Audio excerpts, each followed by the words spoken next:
Assalamualaikum warahmatullahi wabarakatuh. Waalaikumsalam warahmatullahi wabarakatuh. Alhamdulillah, alhamdulillah. Nahmaduhu wa nasta'inuhu wa nastaghfiruh. Wa nusalli wa nusallim ala rasul karim wa ala alihi wa sahbihi ajma'in. Alhamdulillah, puji syukur kita panjatkan kepada Allah. Di kesempatan kali ini kita ketemu lagi di acara ngopi bareng IKDDIY. Ini adalah kepanjangannya ngopi itu ngaji online pagi bareng IKD. Tidak harus ngopi ya, karena mungkin ada juga yang Kamis ini puasa ya. Dan alhamdulillah ini setiap pekan pada hari Kamis pukul 5.30 sampai 6.30 akan memberikan pencerahan bagi kita dan juga keluarga. Insya Allah semoga bisa diikuti secara rutin ya.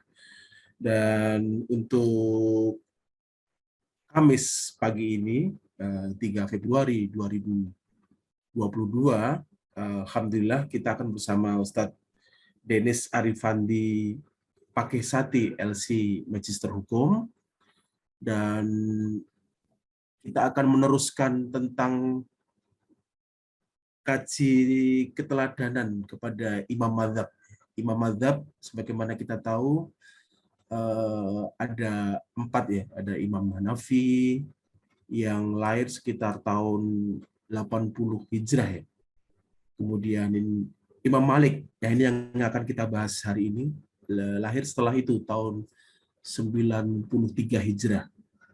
Barulah kemudian yang ketiga Imam Syafi'i sekitar tahun 1500 Hijrah ya. Dan yang keempat Imam Ahmad sekitar 1600. Dulu waktu kecil itu sering kita menginginkan gimana cara menghafalkannya. Ada beberapa rumus ya, misalnya Hamasya'ah, Hanafi, Maliki, Syafi'i, Ahmad. Nah, sehingga kita yang kedua ini biar mudah menghafalkannya. Ustadz Denis sudah siap untuk tayangannya? Oke, insya Allah Ustaz. Alhamdulillah. Dan untuk rekaman dari acara ngopi ini akan diupload di channel IKD DIY dan insya Allah nanti bisa di-share dan akan kita upload pada hari Jumat besok, dan kemudian juga bisa dilihat di website ikddiy.com. Tafadhal Ustadz Denis Arifandi Pakesati LCMH. Kita akan membahas tentang seri keteladanan Imam Madzhab yang kedua nih ya, tentang Imam Malik ya.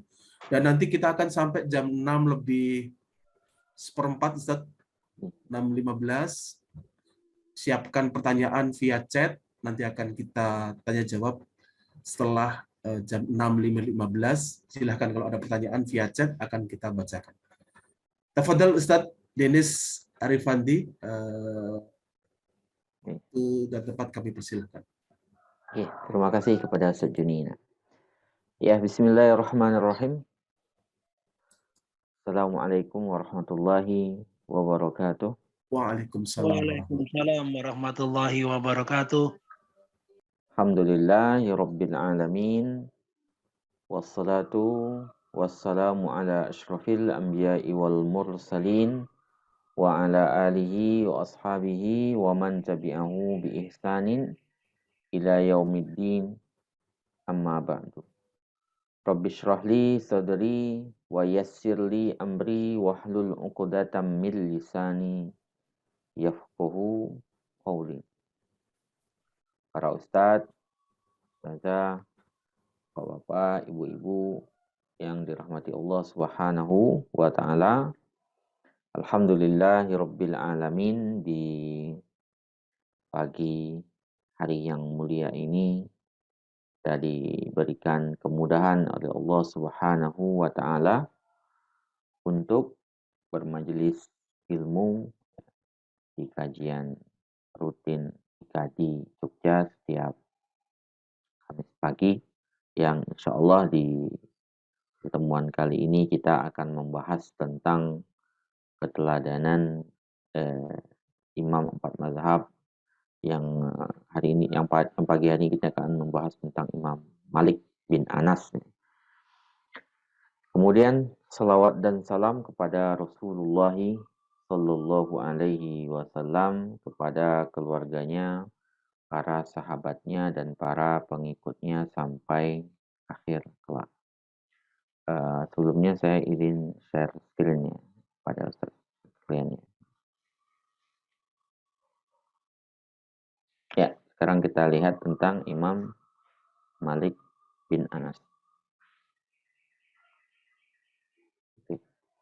Teladanan hidup dari Imam Malik bin Anas bin Malik. Ya. Imam Malik bin Anas bin Malik, ya. Abu Amir Al-Asfahani. Jadi, ya sebagaimana dengan imam-imam lainnya, Imam Malik bin Anas itu juga perlu banyak hal yang bisa kita teladani dari hidup beliau. Banyak hal sekali yang bisa kita teladani dari hidup beliau. Beliau selain ahli fikih adalah ahli hadis, ya. Karena belum tentu semua, ya, kita mengenal, ya, Imam Syafi'i misalnya, Imam Abu Hanifah itu kan belum tentu beliau ahli fikih, tapi bukan belum tentu belum nggak mencapai tingkatan sebagai ahli hadis, ya. Sebagai Imam Syafi'i, sebagaimana Imam Syafi'i juga. Ya. Beliau lebih dominasinya kepada ahlul fikih. Walaupun Imam Syafi'i sendiri juga ada meriwayatkan. Tapi kan sebagian besar riwayat beliau banyak dikritik mursal gitu, ya. Kalau Imam Syafi'i. Tapi Imam Malik mu'tabar di situ. Ya, diakui. Bahkan nanti kita akan melihat syarah-syarah beliau, syarah Muwatta itu bukan sama mazhab Maliki saja yang syarahnya. Dari mazhab Syafi'i juga ada yang mensyarah, dari mazhab Hanafi juga ada yang mensyarah kalau Muwatta itu. Jadi beliau tuh mu'tawar di kalangan itu. Makanya beliau nanti dikatakan oleh Imam Bukhari sebagai Amirul Mukminin fil hadis, ya. Amirul Mukminin dalam masalah hadis itu. Di Imam Malik keistimewaannya, beliau itu ahli fikih sekaligus ahli hadis. Buktinya apa? Ahli fikih adanya mazhab Maliki, ahli hadis adanya kitab Muwatta tersebut. Nah, kitab Muwatta ini yang kita kenal gitu, ya. Yang sampai sekarang ini kita tahu, ketika kita mengingat Muwatta pasti ingatnya Imam Malik, ya. Dalam Muwatta itu sendiri, ya, kalau diceritakan dari siapa, misalnya diceritakan oleh Ibnu Khaldun, ya, dari muqaddimahnya itu kan penamaan Muwatta sendiri itu beliau ambil dari kata-kata Abu Ja'far Al-Mansur sebenarnya. Jadi Abu Ja'far Al-Mansur ketika bertemu dengan Imam Malik, beliau tuh pengen Imam Malik untuk menulis sebuah kitab. Ketika itu sebagaimana diceritakan oleh Ibnu Khaldun itu, ketika menemui Imam Malik itu beliau mengatakan, laisa ala wajhil ardi a'lam minni wa minka. Tidak ada di muka bumi ini, kata beliau ketika itu, yang lebih alim daripada diriku dan dirimu. Ini menunjukkan sebenarnya Abu Ja'far Al-Mansur ini orang alim juga. Majelis berarti dia bermajelis ilmu juga tuh. Cuman beliau itu illa ani syughiltu bil khilafah katanya. Cuman saya sibuk dengan kepemimpinan, dengan kekhalifahan ketika itu. Ya, orang alim, tapi karena banyak sibuk dengan, kalau udah masuk pemerintahan kan memang rata-rata sibuk, banyak waktu terkuras di situ. Nah, gitu ya. Maka dia meminta Imam Malik untuk menulis sebuah kitab, ya. Yang kitab itu akan menjadi rujukan. Hanya saja diwanti-wanti sama Abu Ja'far Al-Mansur ketika itu. Hendaklah engkau menjauhi, kata beliau ketika itu, rukhsahnya Ibnu Abbas. Kemudian disuruh menjauhi syadaidnya Ibnu Umar. Ya, syadaidnya itu berarti kerasnya Ibnu Umar dalam berfatwa. Kemudian hindarinya juga rukhsah yang banyak daripada Abdullah Ibnu Abbas.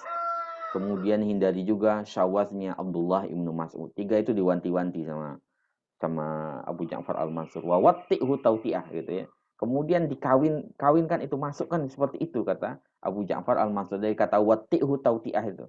Dari watti'hu tawti'ah itu lahir kata Muwatta itu. Maka kata Imam Malik ketika mendengar kata-kata Abu Ja'far Al-Mansur itu, ya, fa'allamani yawma idzin al-kitabah. Pada hari itu beliau mengajarkanku tentang terkait dengan penulisan.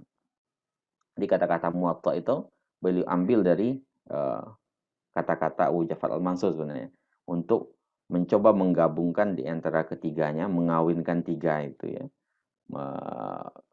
Kemudian menghindari tiga hal tadi ya. Dengan cara seperti itu dikawinkan gitu ya, digabungkan di antara hadis-hadis yang ada. Menghindari rukhsahnya Ibnu Abbas yang kebanyakan rukhsah yang kadang-kadang malah masuk ke pendapat syadz ya. Kemudian menghindari syada'idnya Ibnu Umar. Ibnu Umar terkenal dengan syada'idnya, sangat keras sekali ya. Kemudian menghindari syawaznya pendapat syadz yang pendapat yang kadang-kadang menyelisih ijma' dari Abdullah Ibnu Mas'ud. Dari situlah awalnya penulisan Muwatta itu. Dan kita kenal Muwatta sampai sekarang pun nggak ada satu orang pun yang belajar hadis yang nggak kenal Muwatta. Ya mungkin salah satunya sebabnya gara-gara ucapan beliau itu. Beliau pernah ditanya ya, kenapa Muwatta seperti itu tuh sampai bisa dipelajari semua orang gitu ya, bahkan sampai kemana-mana. Bahkan beliau udah meninggal pun sampai sekarang masih dipelajari. Makana lillahi abqa. Sesuatu yang diniatkan lillahi ta'ala itu pasti abqa, akan abadi gitu ya. Jadi makana lillahi abqa. Sesuatu yang diniatkan lillahi ta'ala itu pasti akan abadi. Tapi sesuatu yang tidak diniatkan lillahi ta'ala akan hilang sendiri di lindas zaman gitu ya. Karena seringkali begitu ya, saat sekalian yang dirahmati Allah Ta'ala. Kayak siapa? Kitab Arba'in Nawawiyah, Riyadhus Shalihin. Itu kan sebenarnya banyak buku yang lebih mungkin lebih ini dari lebih banyak isi hadisnya atau apa gitu. Tapi kan nggak ada bakoknya. Mungkin kekurangan keikhlasan di situ, bukan kita berarti nggak ikhlas ya. Kayaknya makana lillahi abqa. Sesuatu yang diniatkan lillahi ta'ala itu berujung di keabadian. Kemudian kita balik lagi ke Imam Malik bin Anas ya. Beliau dalam mazhabnya menempatkan amal ahlul Madinah itu di posisi keempat setelah ijma ya. Jadi kan ada 4 rujukan ya yang disepakati dalam hukum, 4 hukum yang disepakati oleh para ulama, yaitu Al-Quran, hadis, ijma, dan qiyas. Hanya saja beliau menempatkan setelah ijma itu amal ahlul Madinah. Kenapa amal ahlul Madinah? Karena di situ ada Rasulullah ya, ada Rasulullah Shallallahu Alaihi Wasallam. Otomatis ahlul Madinah itu ya merujuk pada apa yang dilakukan kebiasaan para salaf ketika itu. Para sahabat banyak di situ. Ya. Nabi pernah tinggal di situ, para sahabat banyak di situ. Sehingga kalaupun tidak sampai ada periwayatan, mereka nggak akan mungkin menyelisihi apa yang dilakukan oleh para terdahulu mereka. Jadi kebiasaan, tapi kebiasaan nggak ada periwayatannya. Sehingga amal ahlul Madinah itu menjadi rujukan beliau. Hanya saja juga ini yang dikritik sama Imam Syafi'i terhadap Imam Malik, yang kadang-kadang menurut Imam Syafi'i, Imam Malik kadang-kadang menolak hadis tertentu karena bertentangan dengan amal ahlul Madinah, padahal sahih secara riwayat. Itu yang dikritik sama Imam Syafi'i kepada muridnya. Itu biasa dan kritikan antara guru dengan murid. Imam Syafi'i sendiri mengomentari kitab Muwatta yang kita kenal itu tadi, yang kita jelaskan. Ma ba'da kitabillahi ta'ala kitabun aktsaru shawaban min Muwatta Malik. Tidak ada kitab setelah kitabullah, kata Imam Syafi'i, yang lebih shawab, yang lebih benar daripada Muwatta Imam Malik. Dan beliau, Imam Malik ini dilahirkan di Madinah pada tahun 93 Hijriah. Ya, usia beliau 86 tahun, termasuk ulama yang panjang usianya. Ya, panjang usianya, lebih bagus hafalannya. Ini beberapa guru beliau. Ya, beliau pertama kali berguru kepada Abdullah bin Hurmuz Al-A'raj, 7 tahun. Ya, Faqih al-Madinah. Ini beliau orang yang pertama kali beliau lazimi dan nggak beralih dari situ. 7 tahun setelahnya barulah beliau mulai masuk kepada Nafi' bin Umar. Jadi guru keduanya itu Nafi' Maula Ibnu Umar. Ya, mantan budaknya Ibnu Umar yang dimerdekakan. Kemudian baru Ibnu Syihab Az-Zuhri. Ibnu Syihab Az-Zuhri alul hadis ya, terkenal. Ya. Kemudian beliau tidak membuat majelis di Masjid An-Nabawi kecuali setelah belajar kepada 70 orang syekh dan dipersaksikan dia layak untuk begitu. Ya, jadi tradisinya para ulama itu memang banyak guru dan memang harus saksikan gitu ya. Kita penting juga untuk memperbanyak guru itu. Bahkan nanti kita akan mendapati Imam Malik itu memiliki 900 orang guru. 300 diantaranya tabi'in.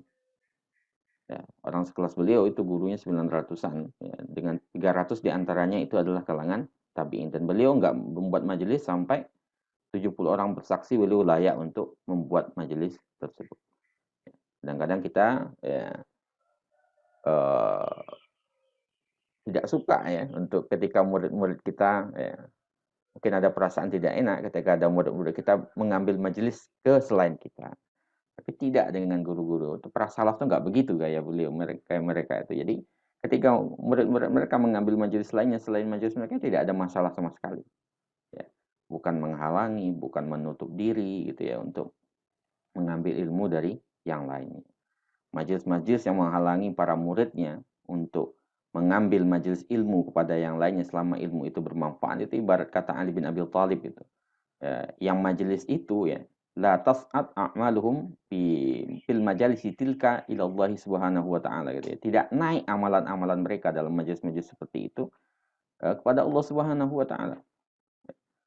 Itu penting untuk kita ketahui. Jadi yang menutup diri untuk berguru kepada cuma satu tak atau beberapa orang doang yang ya itu seharusnya membuka diri sehingga memperbanyak guru otomatis membuka cakrawala berpikir semakin banyak masuk cara pandang itu akan membuat kita juga semakin mencerna mana yang terbaik dan mana yang dan ini juga pelajaran penting dari Imam Malik ya. Majelis beliau sering mengucapkan kata-kata la adri, ya, saya nggak tahu. Ya, kalau memang nggak tahu, beliau akan menjawab ya, nggak tahu. Ya.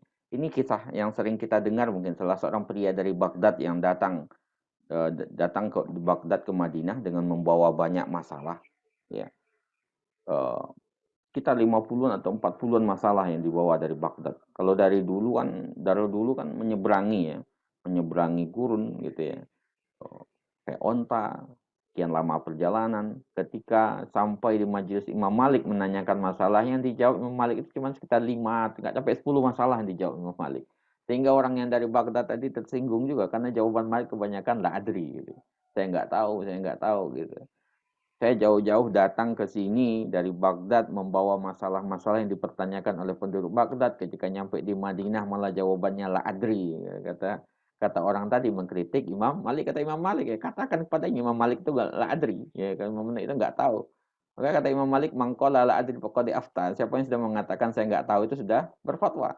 Karena kalau orang justru asal ngomong, asal menjawab itu justru bukan berfatwa, itu justru menyesatkan dirinya gitu, menunjukkan ketidakmampuan dirinya. Jadi kalau memang nggak mampu kata Imam Malik ya katakanlah adri. Ya, jangan menjawab dengan asal-asalan gitu ya. Jadi tidak orang sekelas Imam Malik aja banyak mengatakan la adri ya. Mungkin pelajaran bagi kita ya jangan kalau memang nggak tahu ya kita jawab nggak adri atau kita tunda nanti kita jawab lagi gitu ya daripada kita mengarang-arang. Itu yang dikatakan oleh Imam Malik. Innama ana basyarun ukhti wa usib. Saya ini hanyalah manusia yang benar, yang salah, kadang benar gitu ya. Fanzuru fi ra'yi, lihatlah pandanganku. Fakullu ma wafaqal kitab was sunnah fakhudhu bihi. Semua yang sesuai dengan Quran dan Sunnah diambil. Wa ma lam yuwafiq fatrukuhu. Yang enggak sesuai ya tinggalkan. Ya, karena saya juga manusia kata Imam Malik.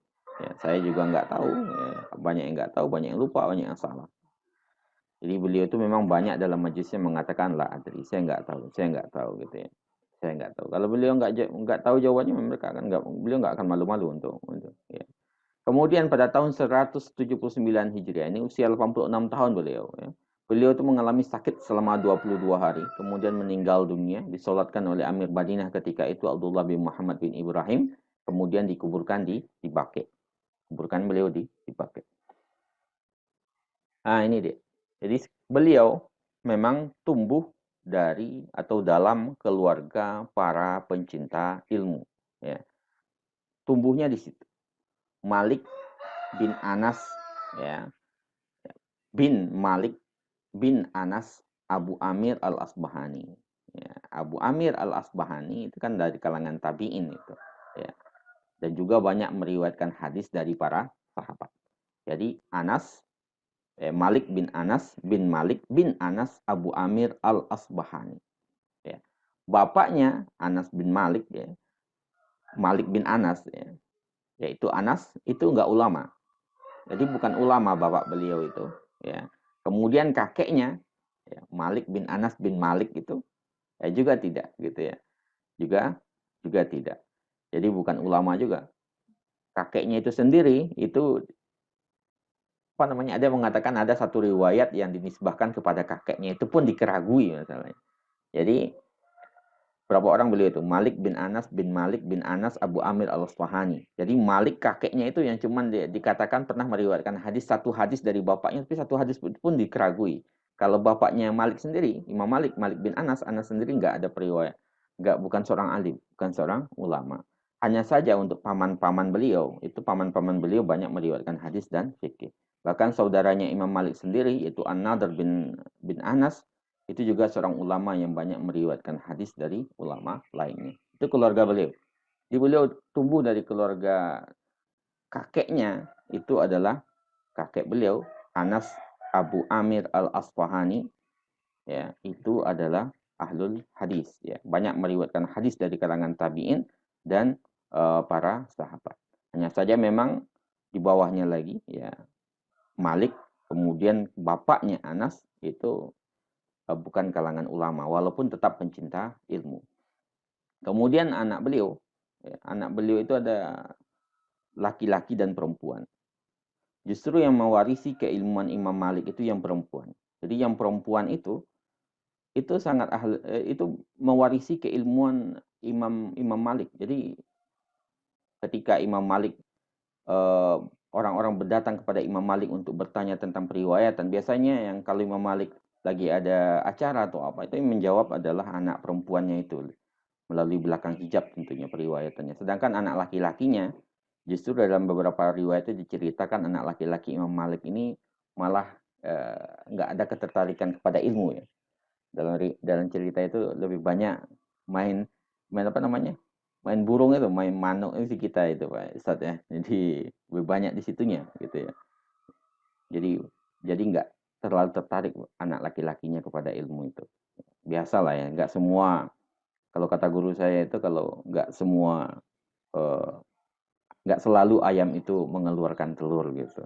Kadang-kadang dari apa namanya, dari tempat keluar telur itu keluar juga kan kotoran, sama juga. Kadang-kadang gitu juga. Kadang-kadang nggak semua anak dari itu tuh berhasil untuk ini. Tapi anak perempuannya malah menjadi seorang ahli ilmu. Ilmu hadis itu turun kepada anak perempuannya. Itulah keluarga Imam Malik bin Anas. Kemudian sifat dan akhlak Imam Malik bin Anas. Jadi beliau terkenal sebagai sosok imam yang memiliki hafalan yang kuat. Dalam sehari itu bisa beliau menyetor 40 lebih hadis kepada gurunya, ya, Ibnu Syihab Az-Zuhri.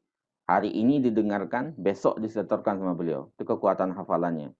Jadi 40 hadis sehari dengan matan dan sanadnya itu.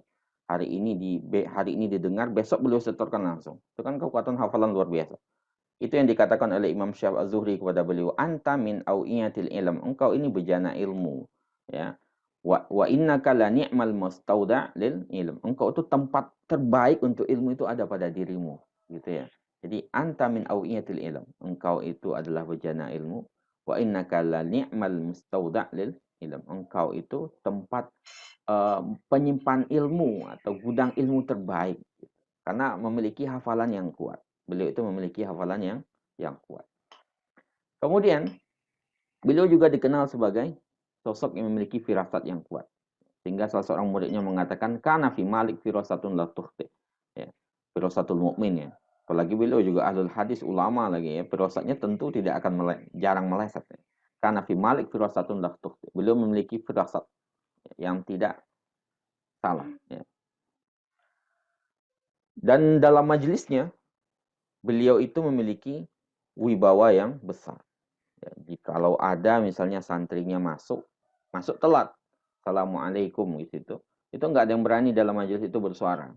Cuman ngasih syarat suruh masuk, gitu. Jawabnya dengan syarat gitu, ya suruh masuk. Karena majelis itu saking berwibawanya, bukan karena takut, segan kepada Imam Malik.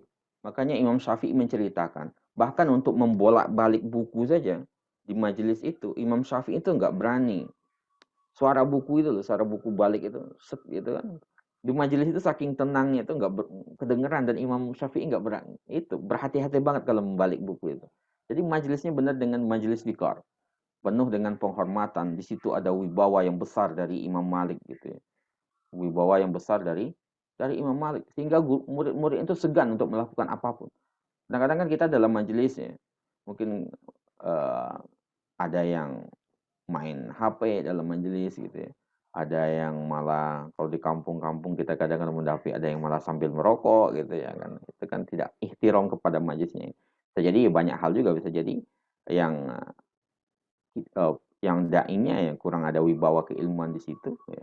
Atau bisa jadi orang yang berada di situ adabnya juga kurang paham, itu bisa banyak hal gitu. Tapi yang jelas dalam majelis Imam Malik, wibawa beliau itu menghalangi semua orang untuk melakukan apapun dalam majelis itu. Bahkan anak-anak khalifah ya, yang mungkin mereka ya, seperti itu ya, anak-anak khalifah itu kalau sudah berada di majelisnya Imam Malik itu diam.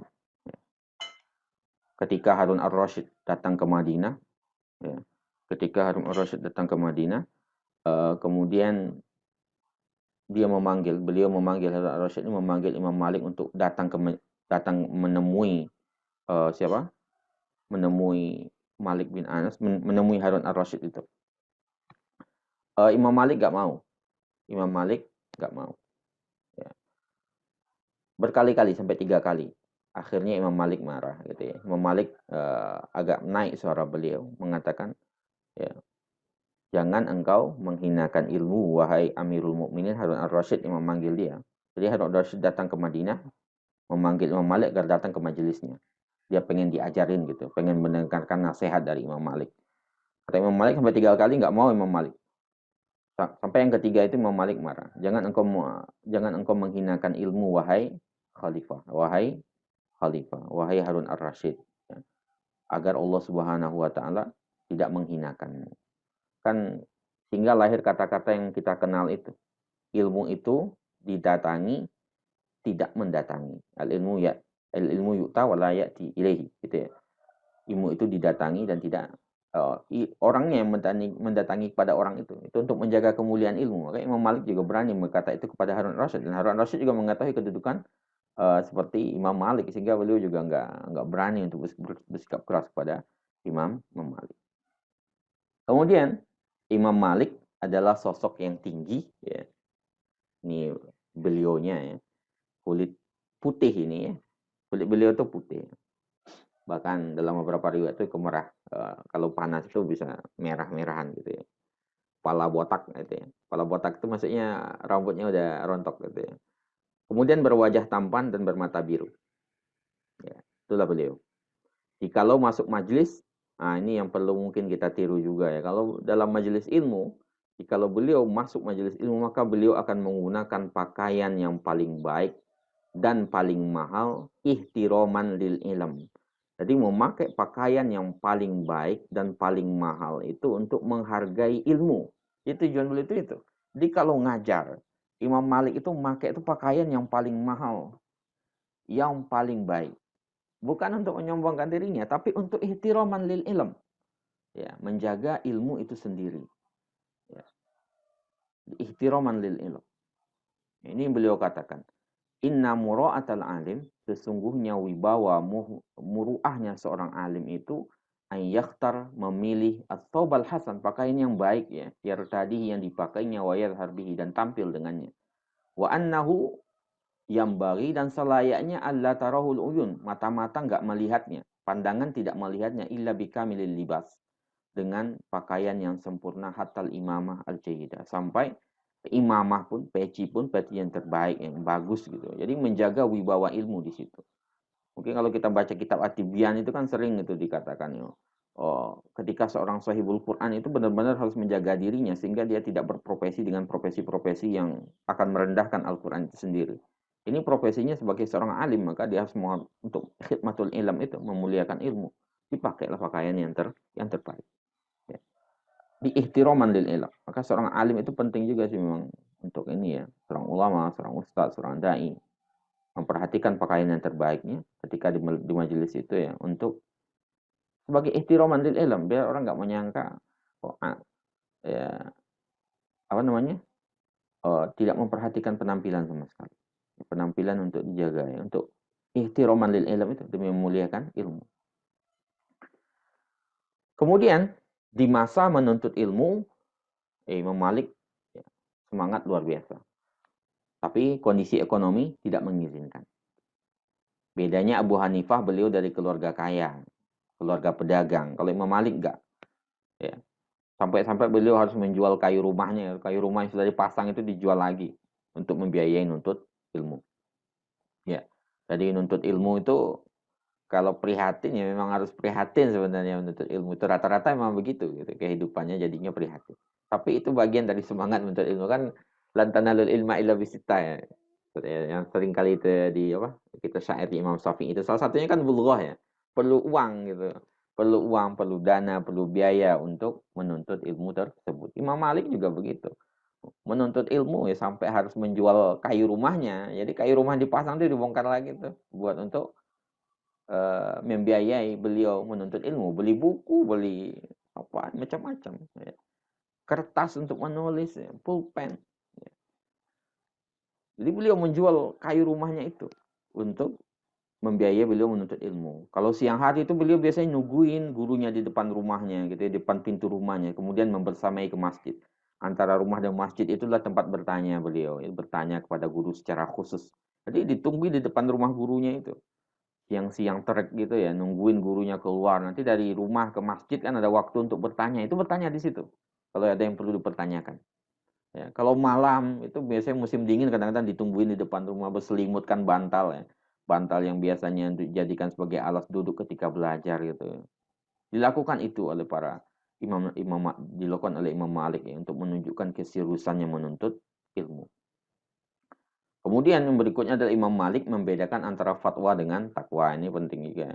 Jadi fatwa meringankan, kalau takwa kepada diri sendiri itu kadang-kadang seorang alim harus berbeda daripada orang-orang awam biasa. Ya. Ini yang beliau katakan la yakunul alimu aliman, seorang alim itu enggak menjadi alim hatta ya'mal fi nafsihi bima la yufti bihin nas. Sampai dia mengamalkan pada dirinya dengan sesuatu yang tidak difatwakannya kepada orang. Misalnya dia memfatwakan sholat duha itu sunnah gitu. Kan itu fatwanya memang meringankan. Tapi kepada dirinya sendiri dia berusaha untuk lebih daripada itu. Duhanya dijaga kira-kira gitu. Jadi alim itu tidak menjadi alim kata beliau sampai mengamalkan pada dirinya dengan sesuatu yang berbeda dengan yang difatwakan kepada orang-orang. Yahtab li nafsihi. Berhati-hati kepada dirinya sendiri. Malau tarakuhu lam yakun alaihi fihi ism. Sebenarnya kalau ditinggalkan dia enggak dosa gitu. Tapi dia untuk berhati-hati menjaga kepada dirinya sendiri. Gitu. Ditanya difatwakan misalnya fatwa apa hukum sholat tahajud ya sunnah gitu. Tapi bagi seorang alim ya tahajud itu ya bagian dari dirinya kira-kira gitu. Dia harus menjaga itu dengan sebaik-baik. Gitu. Jadi seorang alim kata beliau belumlah menjadi alim sampai dia mengamalkan pada dirinya yang diamalkannya itu berbeda dengan yang difatwakan. Yang difatwakan itu kan meringankan. Kan fatwa sifatnya meringankan. Fatwa itu harus meringankan, nggak boleh memberatkan orang yang minta fatwa. Tapi kepada diri sendiri, itu takwa. Ya, takwa itu artinya benar-benar menjaga diri dengan apa yang diperintahkan oleh Allah Subhanahu wa Ta'ala. Bahkan yang sunnah itu dijaga benar ya, bagi seorang alim. Kalau seandainya sama saja, ya malfar. Apa bedanya nanti antara amalan seorang alim dengan amalan orang yang biasa? Itu yang dikatakan oleh Imam Malik. Karya-karya Imam Malik yang terkenal itu ada dua ya. Ada Al-Muwatta yang tadi sudah kita jelaskan, yang kedua itu adalah Al-Mudawwanah Al-Kubra ya. Sebenarnya ada kitab lain Imam Malik yang tidak begitu masyhur di kalangan umum yang dijelaskan oleh Ibnu Farhun ya. Ibnu Farhun Al-Maliki dalam kitabnya Ad-Dibat Al-Mazhab ada Risalah fil Qadar ya, terkait dengan qadar ini ya, terkait dengan takdir. Ar-Raddu 'alal Qadariyah, bantahan terhadap orang-orang Qadariyah karena ketika itu kan memang berkembang ya. Qadariyah karena bentuk apa namanya antitesis ya terhadap Bani Umayyah yang sebelumnya ada. Bani Umayyah itu yang mendukung paham Murji'ah ya, mendukung paham Murji'ah.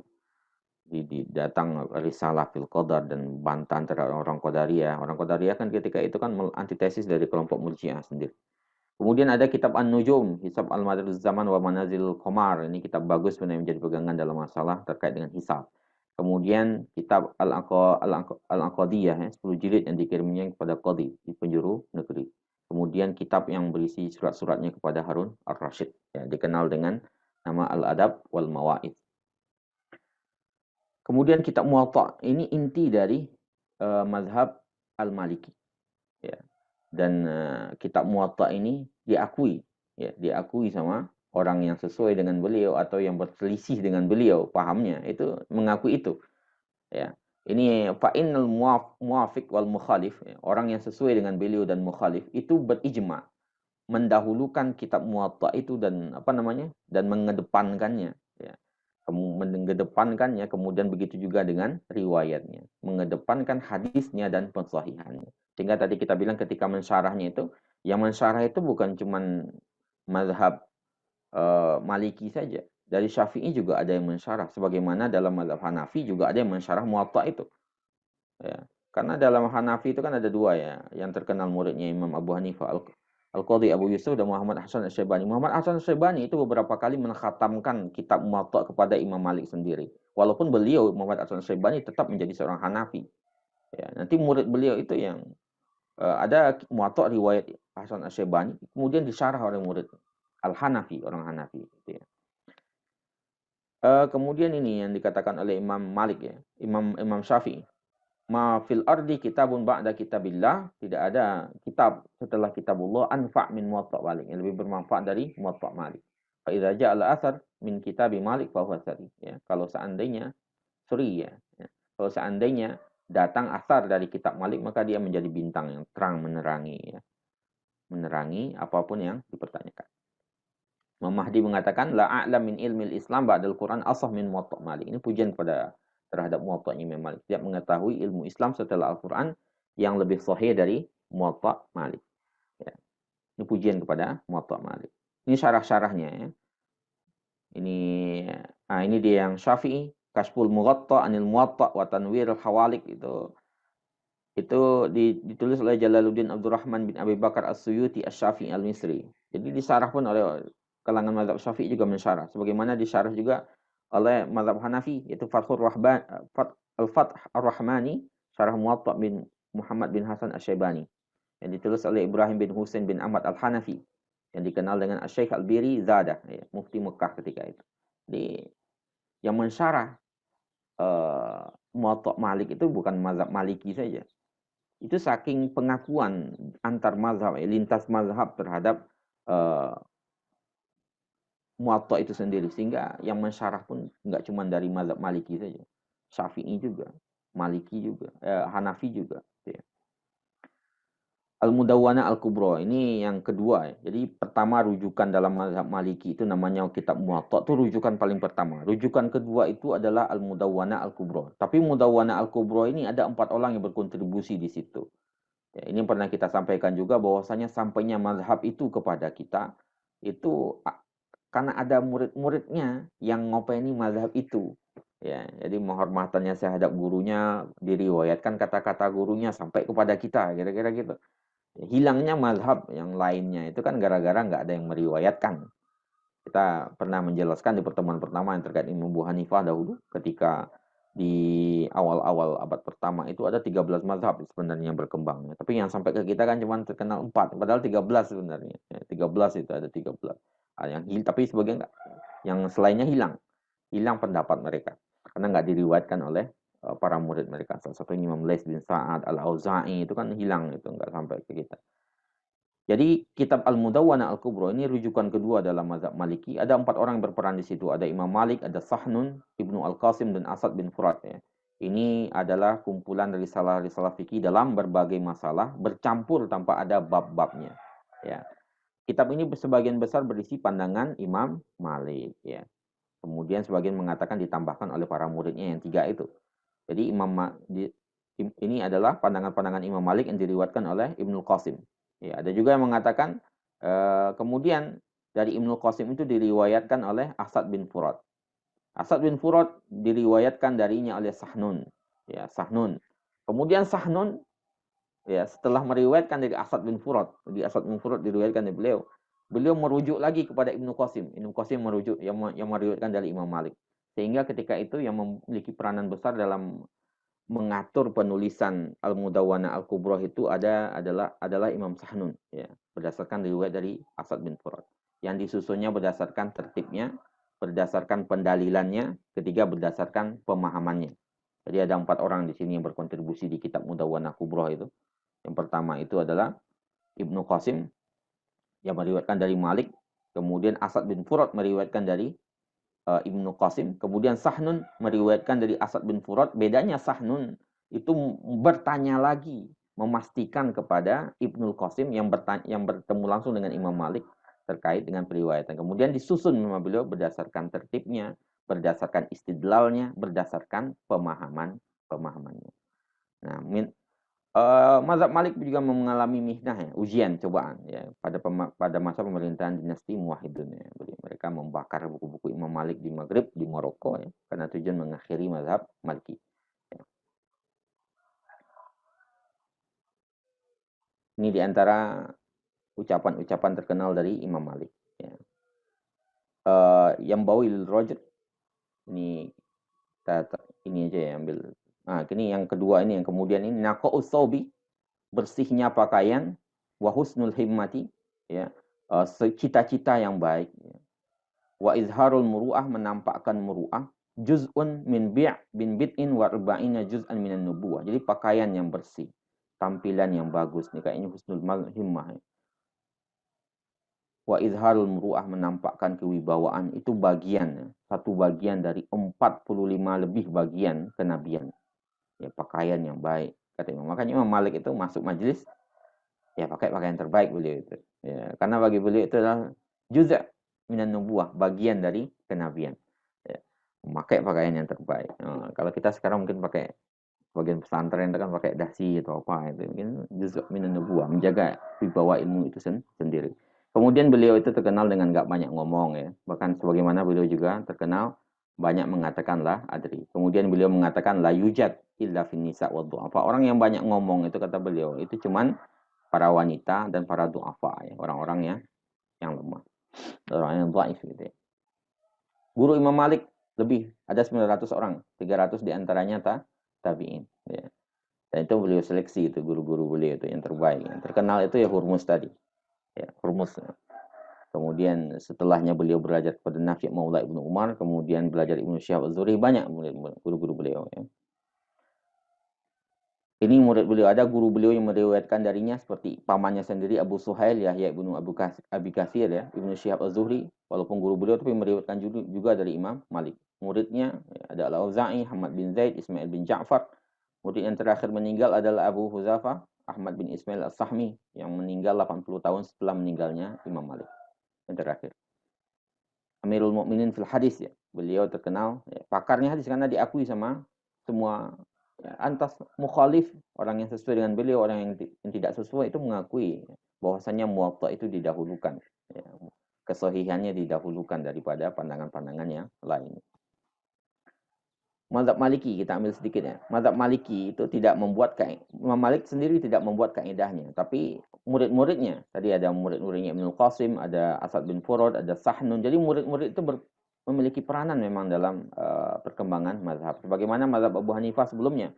Itu kan banyak pemikirannya ditambahkan sama Al-Qadhi Abu Yusuf dan Muhammad Hasan As-Sibani. Imam Malik juga begitu. Ya, bukan Imam Malik sendiri yang membuat mazhab itu, tapi ada pemikiran dari murid-muridnya. Ada Qasim, ada Sahnun, Asad bin Furat, ilmu Farhun, banyak sekali ya.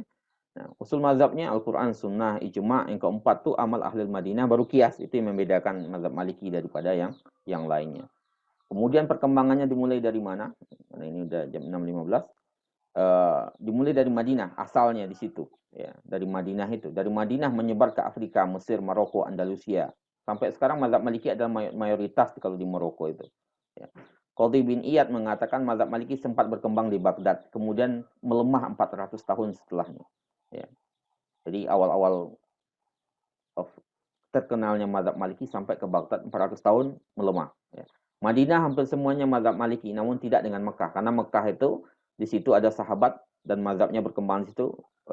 Ibnu Abbas kan di Mekah beliau. Jadi di Mekah sendiri itu nggak mayoritas mazhab Maliki, nggak mayoritas. Tapi karena ada ulama besar di situ, karena ada ilmu-ilmu yang diturunkan oleh Abdullah ibnu Abbas.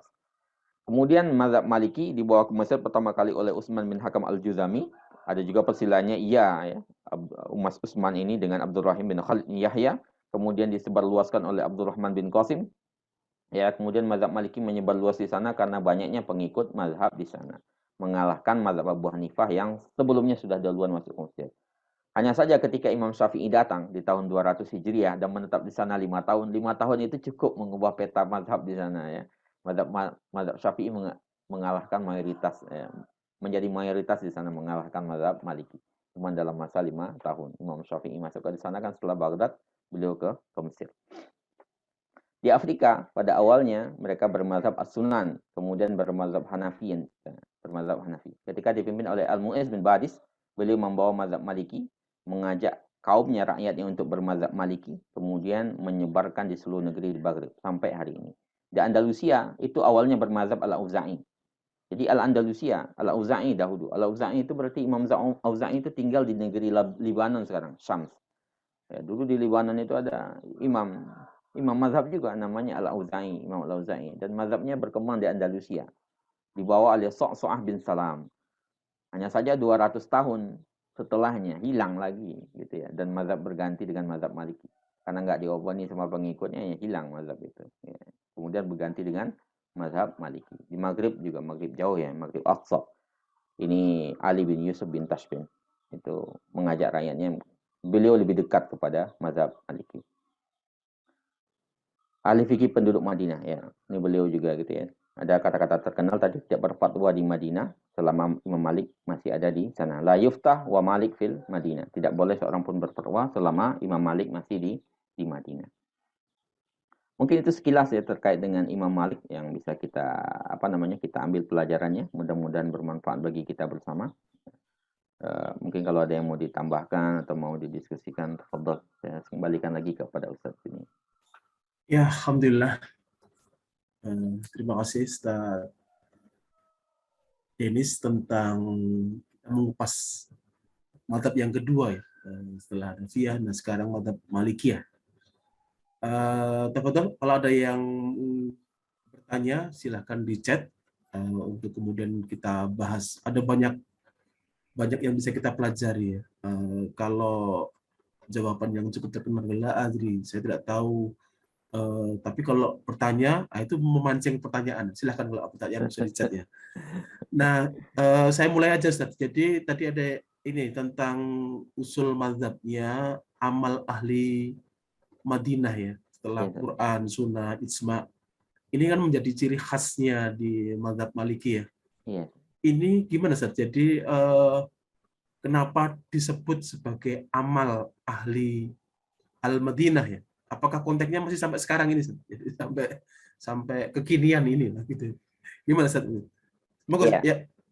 Ya, amal ahlul Madinah di situ kan yang menjadi rujukan mereka, karena orang-orang ahlul Madinah di situ ada Rasulullah SAW ya. Bukan kalau sekarang sudah enggak lagi ketika itu ya. Karena beliau beliau kan hidup pada tahun 900 ya, berarti abad pertama Hijriah. Jadi amalan para ahlul Madinah yang ada di Madinah ketika itu, para sahabat, para salaf yang ada di Madinah, itu lebih beliau dahulukan daripada kias itu sendiri. Karena ketika terjadi suatu masalah ya, atau ketika sesuatu menjadi kebiasaan dari penduduk Madinah, itu kan kebiasaan itu nggak tumbuh dengan tiba-tiba.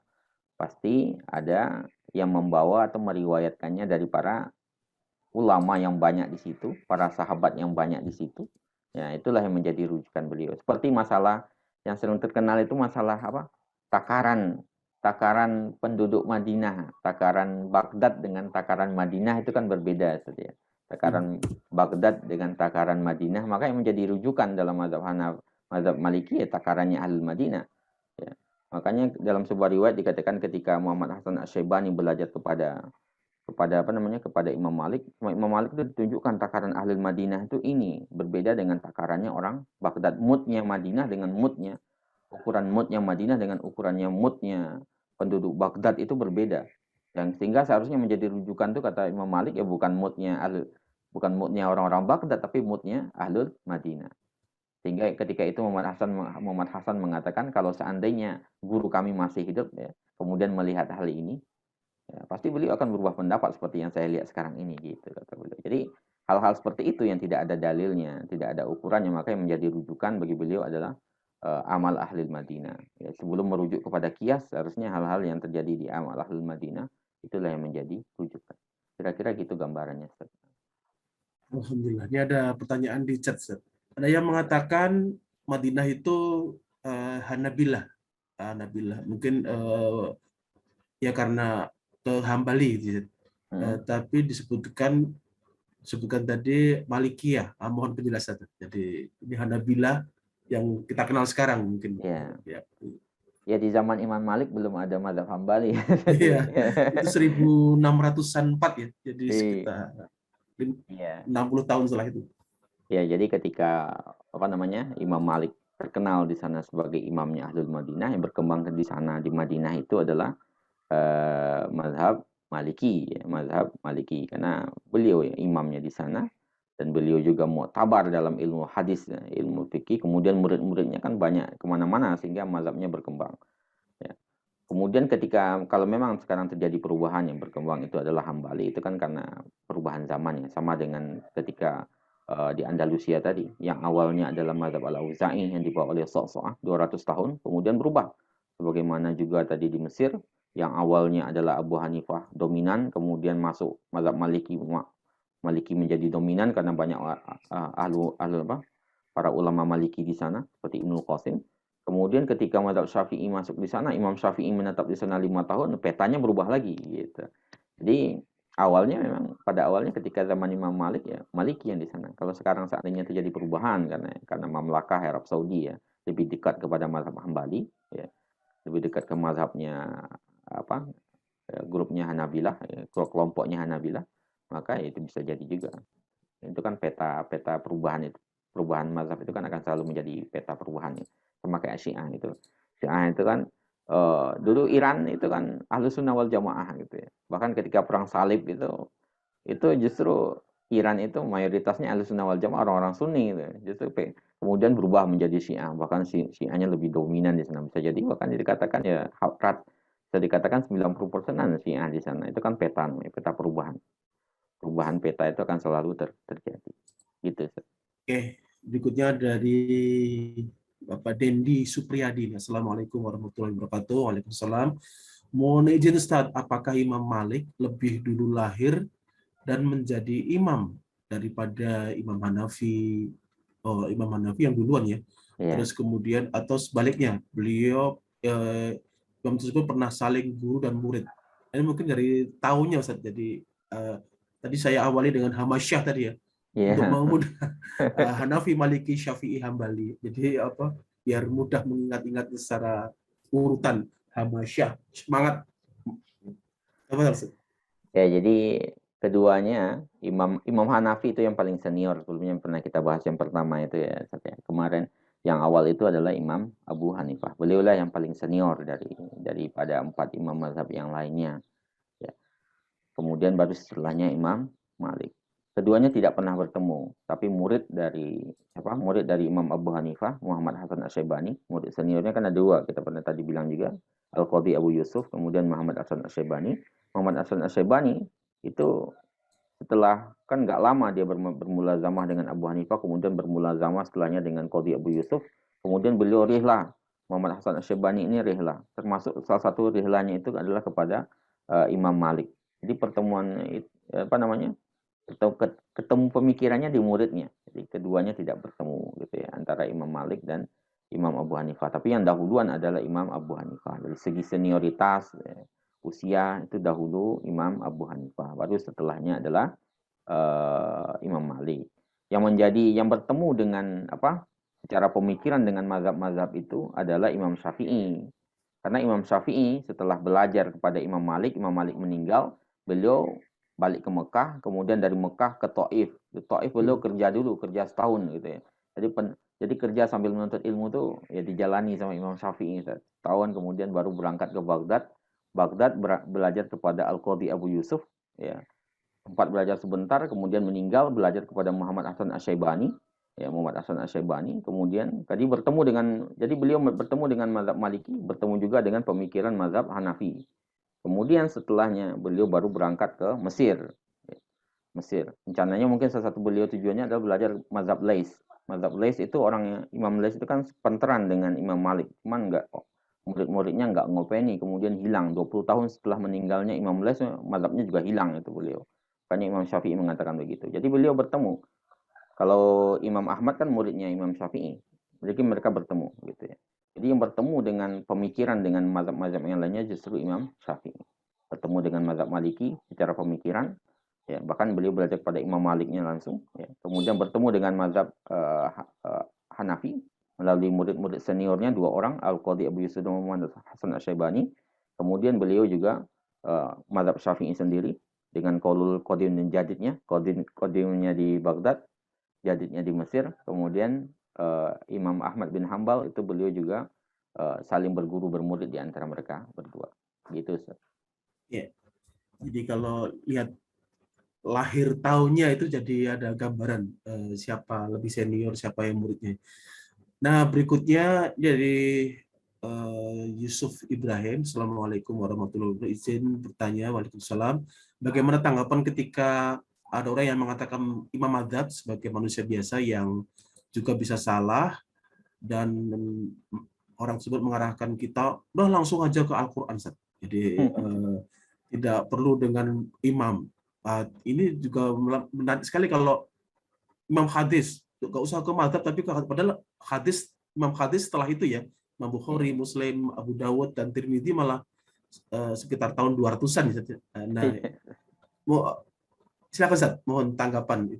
Langsung ke Al-Quran, langsung ke hadis, nggak usah ke madzhab. Nah, mungkin Ya, itu salah satu mungkin yang ini Ustaz Yusuf ya. Jadi salah satu mungkin cara berpikir yang seringkali mungkin salah paham atau apa Ustaz ya.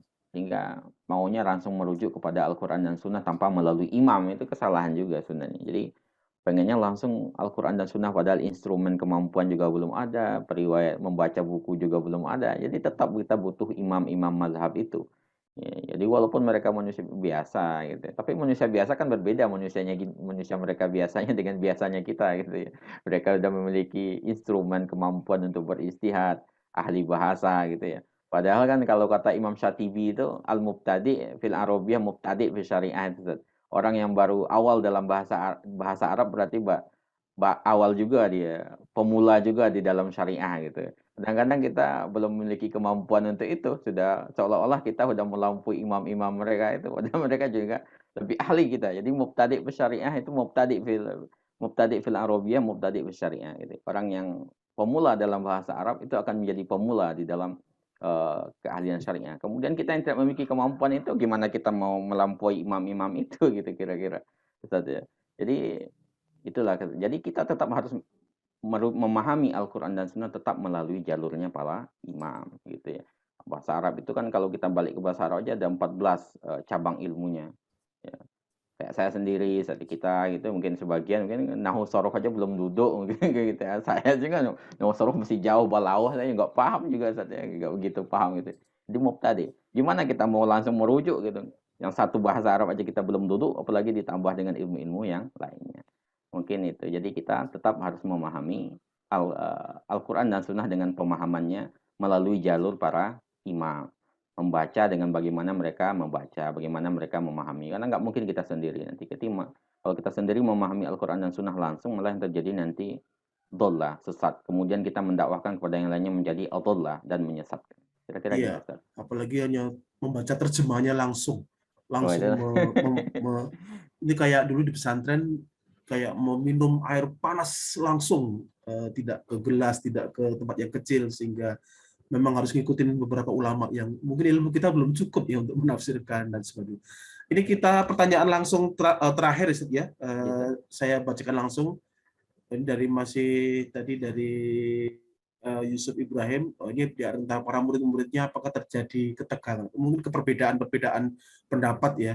Terus kemudian yang kedua, kenapa ini Imam Syafi'i lebih familiar? Mungkin yang di sini Ustaz ya, di negeri kita ya, kalau di Hijaz, di Afrika, di Andalusia itu mungkin juga banyak yang masih Maliki ya.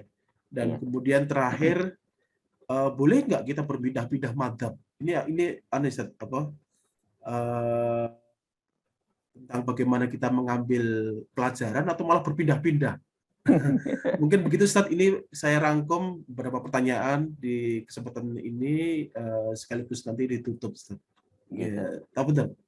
Jadi apakah ada ketegangan, berbeda pemikiran antara jangankan di antara murid dengan murid, antara murid dengan imam itu ada perbedaan pandangan mereka, dan itu biasa. Imam Qadhi Abu Yusuf, Muhammad Hasan Asyibani dengan Imam Abu Hanifah berbeda pandangan, Imam Nawawi dengan Imam Syafi'i berbeda pandangan, itu biasa di antara mereka. Ya, jadi berbeda pandangan itu kan tidak ada masalah karena berbeda pemikiran. Masing-masing berbeda pemikiran, berbeda masukan dari pemikirannya sehingga berbeda. Yang nggak boleh itu berbeda hati. Ya, setahu saya mereka itu nggak pernah sampai terjadi berbeda hati, berkelahi gitu sampai nggak seolah-olah nggak berukhuwah lagi, nggak gitu ya. Jadi mereka berbeda pandangan, cuma sekedar berbeda pemikiran, tapi dari sisi hubungan di antara mereka itu tetap terjaga dengan baik. Hubungan guru murid ya, antara sesama ulama itu tetap terjaga dengan baik. Jadi berbeda ya pasti ada. Jangankan sesama murid-murid, antara guru dengan murid itu ada perbedaan mereka. Ya, tapi mereka tetap menghormati guru mereka ya, walaupun mungkin berbeda pandangan. Itu terjadi dan banyak sekali terjadi itu Ustaz ya, Yusuf ya. Kemudian yang berikutnya, tadi Ustaz, kenapa lebih familiar kalau di Indonesia? Karena yang membawa banyak ke Indonesia itu adalah mazhab Syafi'i itu. Syafi'i. Syafi'i itu ya, beda kalau ke tempat yang lainnya. Kalau misalnya ke daerah Afrika Utara itu kan lebih banyak membawa mazhab Maliki sehingga yang terkenal di sana Maliki, sedangkan daerah-daerah seperti Turki Utsmani ketika itu yang mazhab negaranya adalah Hanafi. Kemudian ulama-ulamanya Pakistan, India itu kan Hanafi. Karena yang membawa ke sana itu yang mazhab Hanafi, yang banyak orang-orang Hanafi sehingga berkembang di sana Hanafi. Itu salah satu sebabnya. Kira-kira gitu, Ustaz. Iya, ini ada pertanyaan yang agak panjang membahas tentang bagaimanakah mengambil sikap terhadap pelajaran dan juga perbedaan. Ini sepertinya Ustaz Denis harus mengupas lagi tentang bagaimana menyikapi perbedaan-perbedaan, menyikapi pemahaman-pemahaman. Nanti bisa dilanjut di ngopi selanjutnya, Ustaz. Ini masih Hamasyah kan masih ada 2 lagi, Ustaz ya. Imam Syafi'i dan juga Imam Hambali, dan kalau mau diteruskan sampai Imam Hadis, Imam Bukhari, Imam Muslim, Imam Abu Dawud, dan Tirmidzi nanti bisa berseri, Ustaz. Ya, terima kasih Ustaz Denis Arifandi Pakisati dan juga jamaah ngopi di kesempatan kali ini. Alhamdulillah kita akan mengakhiri pertemuan ngopi ngaji di Kamis pagi ini bersama Ika di daerah istimewa Jakarta. Dan sebagai pengumuman nanti akan kita upload rekaman ini pada hari Jumat besok ya di channelnya IKADI DIY. Dan untuk mendukung program dakwah IKADI DIY boleh dan untuk berinfak ya silahkan mengklik di ikadidiy.com/donasi dakwah atau sudah ada nomor rekeningnya di ikadidiy.com dan juga di tayangan serta di grup dan juga di broadcast yang sudah kita share. Demikian, terima kasih sekali lagi Ustaz Denis Arifandi Pakisati dan juga bagi jamaah ngopi sekalian untuk pembahasan pagi ini, dan jangan lupa ketemu lagi besok di Kamis pagi di ngopi ya, ngaji online pagi bareng IKADI. Terima kasih. Alhamdulillahirrahmanirrahim. Wabillahi taufiq. Wassalamualaikum warahmatullahi wabarakatuh.